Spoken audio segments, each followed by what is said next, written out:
Hi, everybody. My name is Sarah, Pearls of Wisdom and Food with Keto, Carnivore, Carnivish, and all other tasty delights that we can talk about and squeeze into our cuppa video. It's just the right length of time, I think. I see some people doing well over an hour, and good for them.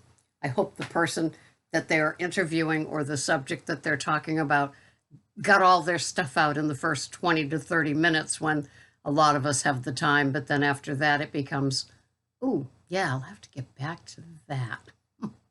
Anyway, here we are, and it is a week before the serious food season begins. So, what are you doing in your defense? Do you have a little game plan?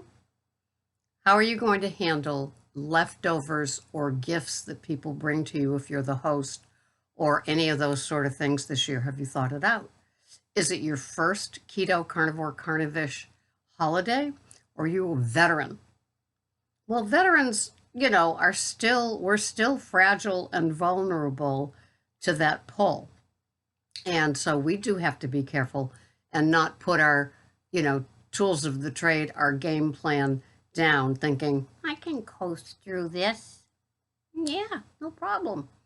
Um, Greg and I will probably have a prime rib together. I have to work that night. It's like tradition. Do I like it? No, but everybody else asked for Thanksgiving off.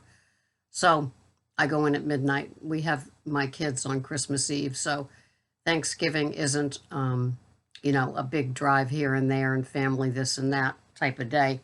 Anyway, we've often spent it alone, and it will be prime rib. So I don't have to worry about the typical traditional turkey trimmings and leftovers.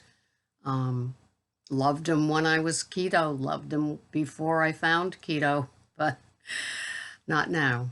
Not now. I like my prime rib. So you need to be a little mindful of what's coming up because it's an onslaught and it can last a few months right through Valentine's Day. And so you have to be careful. You have to cover your butt and you want to, right? It's not like, you're on a tightrope or you're just grabbing onto something so tight that, when you pull your hand off, it's like, oh, yeah. Oh, oh, oh. You don't want to be like that, right?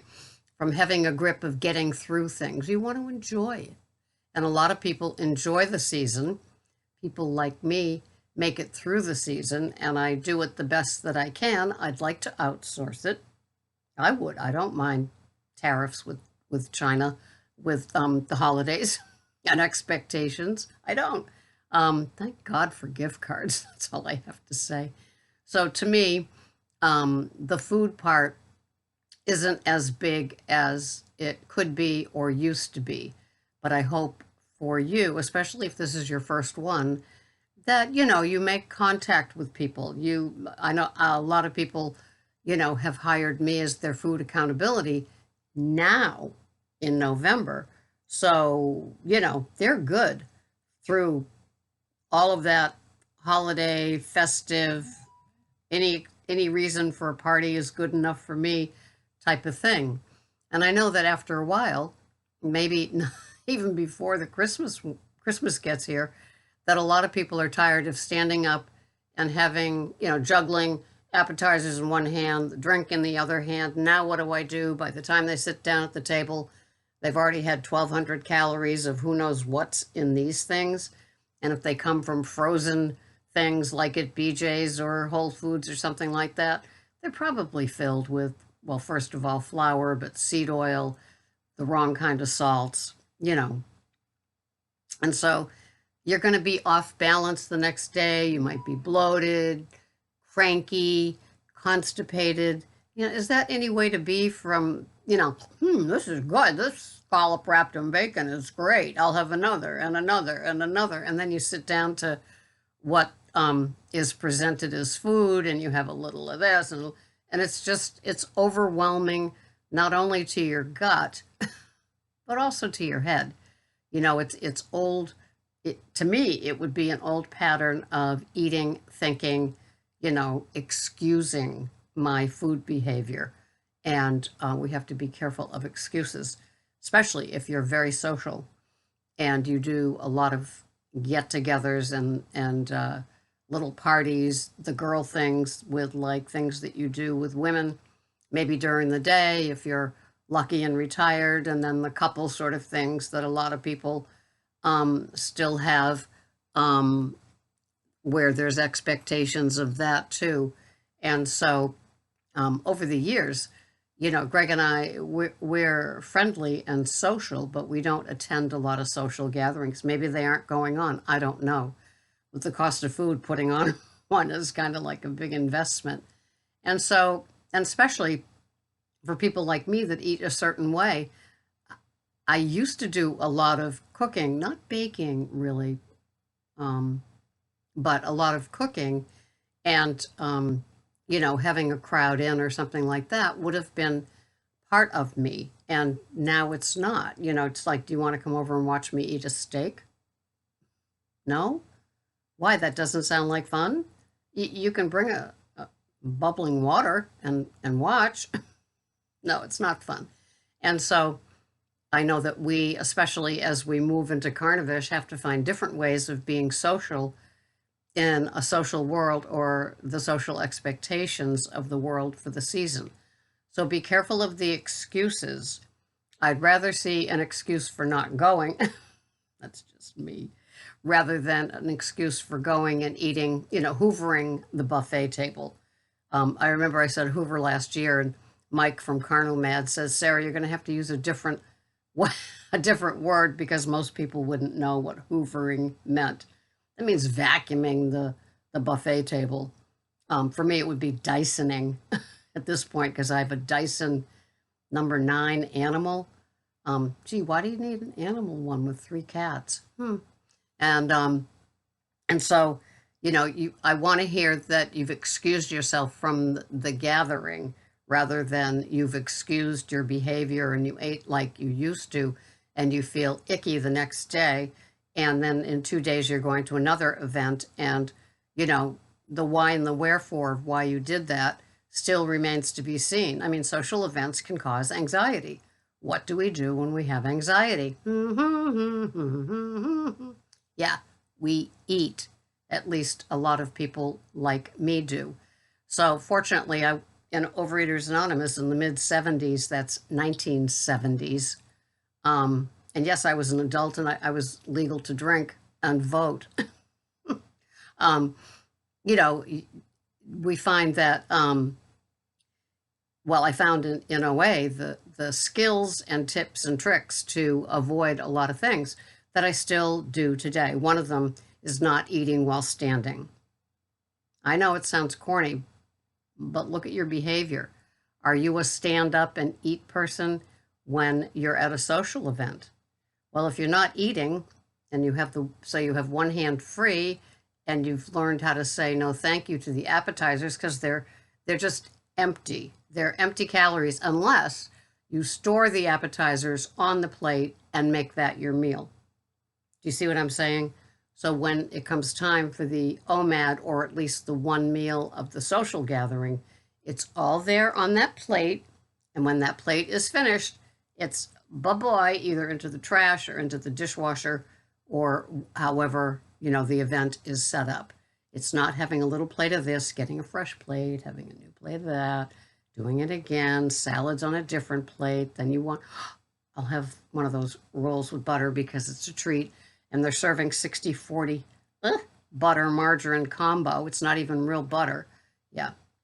So you have to be careful at these events, not to mention the salad dressings, unless you're a wise woman, wise person, which we have a lot of here, and you have a pocketbook that can handle taking your spill-proof containers of like dressing or like blue cheese to sprinkle on it or something like that. So you're not relying on commercial dressings. You're not relying on OPB, other people's butter, and the butters in quotes, of course. You realize a lot of people out there still eat things like shed spread, crock pot, fake butter, and they think that it's healthier. I mean, even in Whole Foods, they have quite a few selections of non-butter spreadables. It's incredible, the spreadables. And so, just being aware that they aren't thinking of your food issues and the work you've been doing on your own personal diet. Seed oils, table salt, commercial dressings, what's in that butter that you're putting on whatever, even if you're not having grains and sugar anymore, those things are incredibly important. Like, is your omelet at that fancy, earthy, crunchy restaurant, like I discovered about mine, cooked in Wesson vegetable oil? Is that, no, you don't want to go there, and and with Ubering, I can tell you, when I pick up people and they work in restaurants, they reek of that seed oil smell. It just permeates their uniform, and that's that.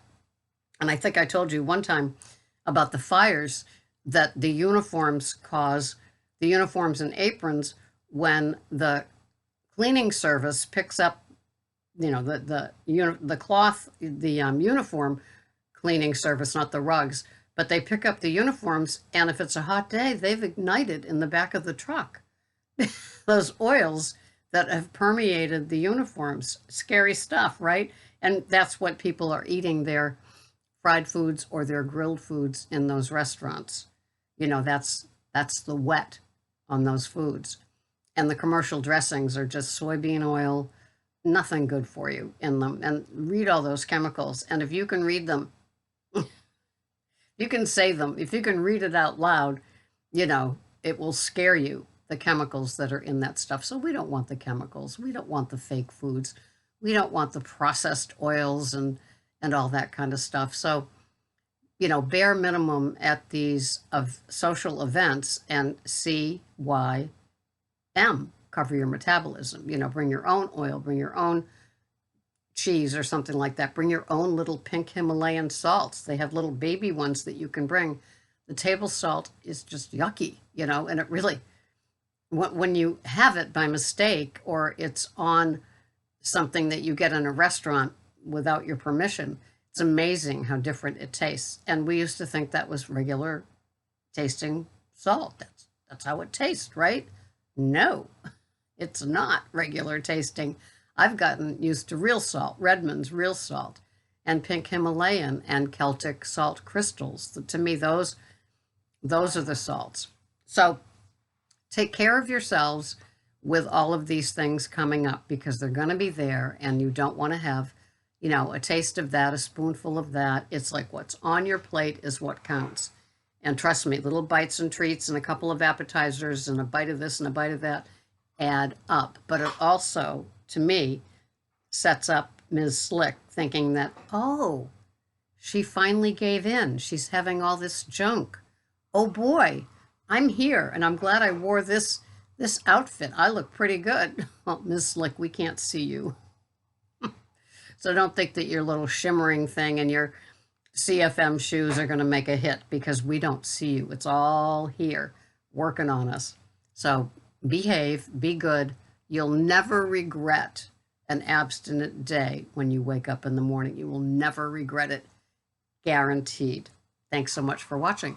This has been Sarah, Pearls of Wisdom and Food. Food coaching and accountability is still available. Get that in, especially now with that, like 1 week before Thanksgiving through the whole month. Oh, yes, that second set of eyes and those words that can follow that, I like to help people with. I'll look at my email below for more info. Thanks for watching. Bye-bye for now.